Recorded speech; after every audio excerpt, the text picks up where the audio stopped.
میگیرن که گیج میشن چطوری بتونن جلوی آدینس خودشون رو حفظ بکنن و فیگر اوت بکنن که چی کار کنن. خلاصه براشون خیلی تجربه خوبی بود. همونطوری که گفتم متاسفانه خیلی فرصت نبود که بتونیم تمرین بکنیم این رقصا، ولی فکر میکنم که نسبت به این وقت کمی که داشتیم و نسبت به سن بچه‌ها خیلی تجربه بود براشون و خیلی خوب خودشون رو نگه داشتن. حالا یه 2-3 دقیقه خیلی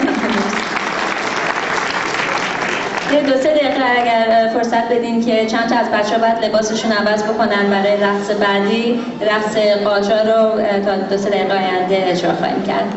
مرسی. یه همکاری کوچیک با ما بکنید.